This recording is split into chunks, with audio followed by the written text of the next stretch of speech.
Assalamualaikum warahmatullahi wabarakatuh. Apa kabar teman-teman semua? Insya Allah kita semua dalam keadaan sehat walafiat.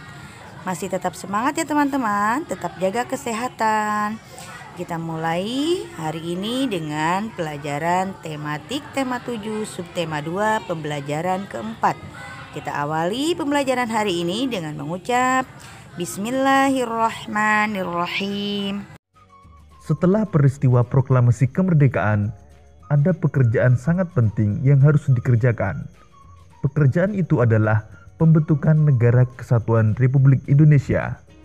Banyak peristiwa dalam proses terbentuknya Negara Kesatuan Republik Indonesia. Sahabat cerdas, bagaimanakah proses pembentukan Negara Kesatuan Republik Indonesia? Untuk mengetahuinya, mari kita lanjutkan pembelajaran kita.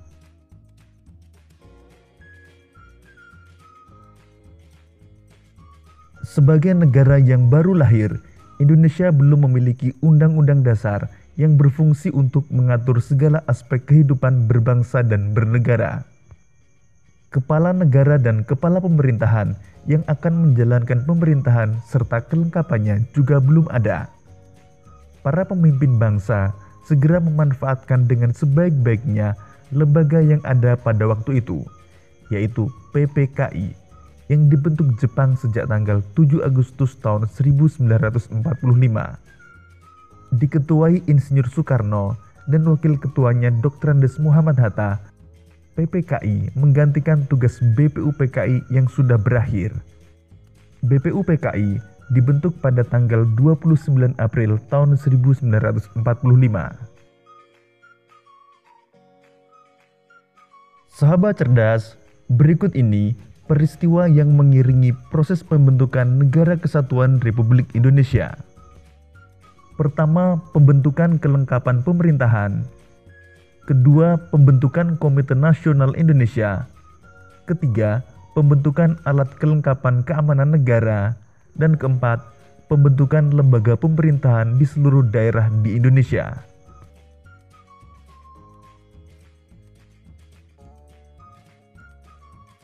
Pembentukan kelengkapan pemerintahan. Pada tanggal 18 Agustus tahun 1945, PPKI mengadakan sidangnya yang pertama di Gedung Kesenian Jakarta. Sidang dipimpin oleh Insinyur Soekarno dan Dr. Andes Muhammad Hatta sebagai wakilnya. Anggota sidang PPKI sebanyak 27 orang. Melalui pembahasan secara musyawarah, sidang mengambil keputusan penting antara lain sebagai berikut. Mengesahkan Undang-Undang Dasar tahun 1945 sebagai Konstitusi Republik Indonesia.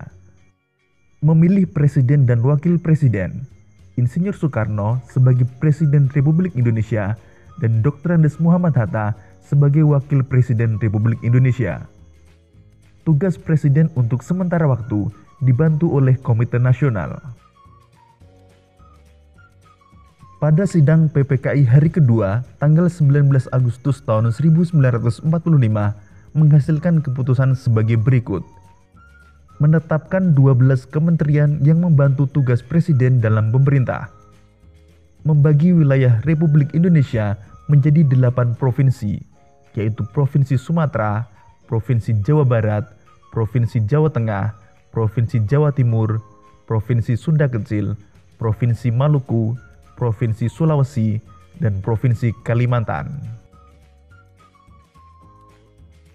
Pembentukan Komite Nasional Indonesia. PPKI kembali mengadakan sidang pada tanggal 22 Agustus tahun 1945 yang memiliki agenda pokok tentang rencana pembentukan Komite Nasional dan Badan Keamanan Rakyat. Komite Nasional dibentuk di seluruh Indonesia dan berpusat di Jakarta. Tujuannya sebagai penjelmaan tujuan dan cita-cita bangsa Indonesia untuk menyelenggarakan kemerdekaan Indonesia yang berdasarkan kedaulatan rakyat. Pembentukan alat kelengkapan keamanan negara. Dalam rapat pleno PPKI pada tanggal 22 Agustus tahun 1945, diputuskan pembentukan Badan Keamanan Rakyat atau BKR. BKR ditetapkan sebagai bagian dari Badan Penolong Keluarga Korban Perang atau BPKKP yang merupakan induk organisasi dengan tujuan untuk memelihara keselamatan masyarakat serta merawat para korban perang.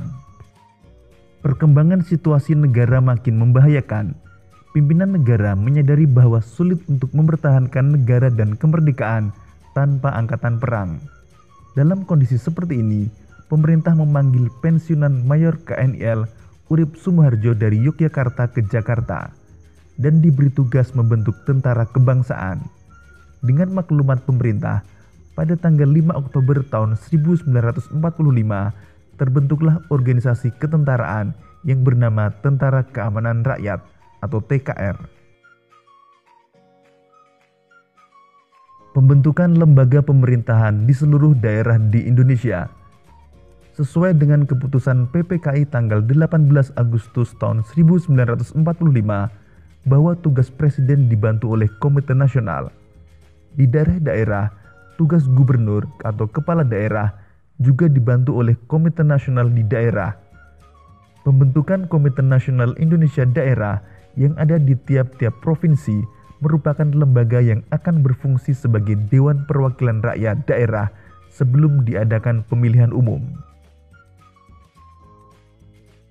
Sahabat cerdas, peristiwa sebelum, saat, dan sesudah proklamasi juga melahirkan tokoh-tokoh yang sangat berjasa bagi bangsa dan negara. Selain tokoh Dwi Tunggal yakni Insinyur Soekarno dan Dr. Andes Muhammad Hatta, juga kita kenal Ahmad Soebardjo. Ahmad Soebardjo lahir di Karawang, Jawa Barat pada tanggal 23 Maret tahun 1897. Beliau dikenal sebagai sosok yang rendah hati dan bersahaja. Ahmad Soebardjo memiliki jasa yang besar terhadap bangsa dan negara.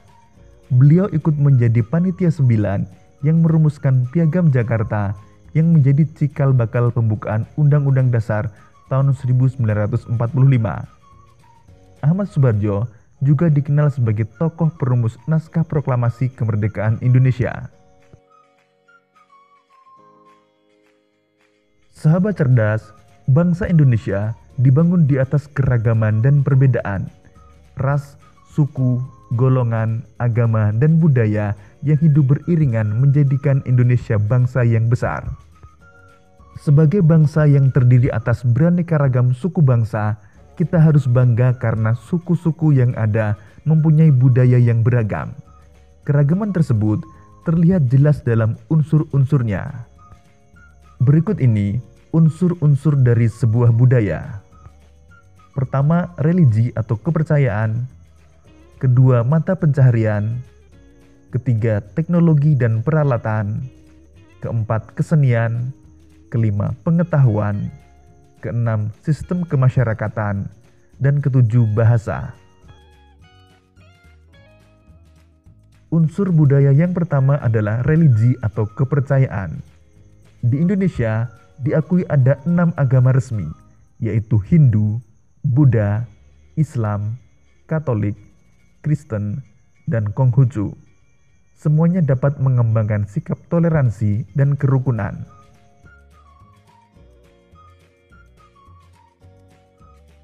Unsur budaya yang kedua adalah mata pencaharian. Keragaman alam di Indonesia menyebabkan mata pencaharian masyarakatnya juga beragam. Sebagian penduduk Indonesia menjadi petani karena memang tanahnya subur. Sementara itu, orang-orang yang tinggal di tepi sungai atau pantai mengandalkan perikanan sebagai mata pencahariannya.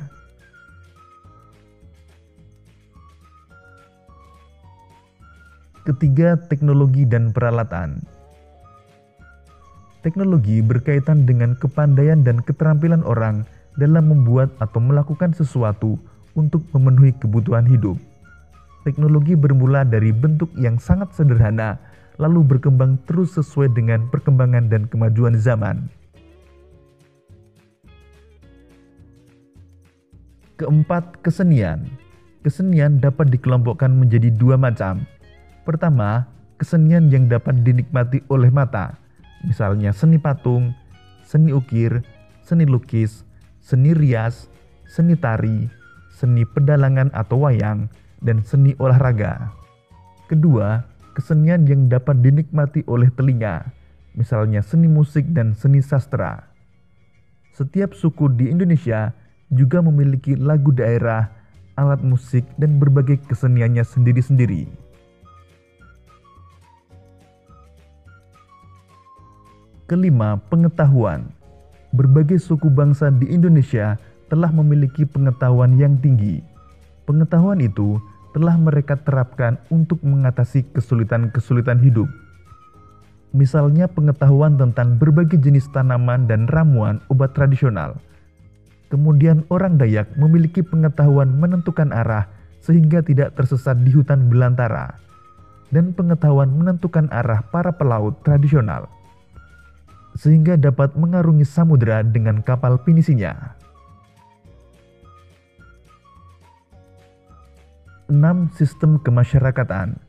Sistem kemasyarakatan adalah pola hidup yang menjadi kebiasaan dan dianut serta telah menjadi kebiasaan suatu masyarakat. Ada sistem perkawinan, sistem kekerabatan, dan sistem berperilaku dalam masyarakat. Contoh sistem kekerabatan adalah sistem marga pada suku Batak dan sistem terah pada suku Jawa. 7. Bahasa. Setiap suku bangsa mempunyai alat komunikasi sendiri-sendiri yang terkadang hanya dimengerti dan dipakai oleh suku itu sendiri. Itulah yang dinamakan dialek. Namun kita sebagai bangsa Indonesia dapat berkomunikasi dengan seluruh suku di Indonesia dengan menggunakan bahasa nasional atau bahasa persatuan, yaitu bahasa Indonesia. Sahabat cerdas, salah satu unsur budaya adalah kesenian. Tari adalah salah satu dari berbagai bentuk kesenian. Tari merupakan karya seni dengan gerak tubuh sebagai media utama. Berikut ini beberapa contoh tari dan asal daerahnya. Pertama, tari kipas dari Sulawesi Selatan, tari topeng kuncaran dari Jawa Barat, tari gong dari Kalimantan Timur, dan tari remong dari Jawa Timur. Alhamdulillahirrabbilalamin. Terima kasih teman-teman semua yang sudah menyimak video pembelajaran hari ini. Semoga bermanfaat bagi kita semua. Baik teman-teman semua, untuk pembelajaran hari ini teman-teman mengerjakan tugas yaitu halaman 88, 96, dan 98. Terima kasih. Wassalamualaikum warahmatullahi wabarakatuh.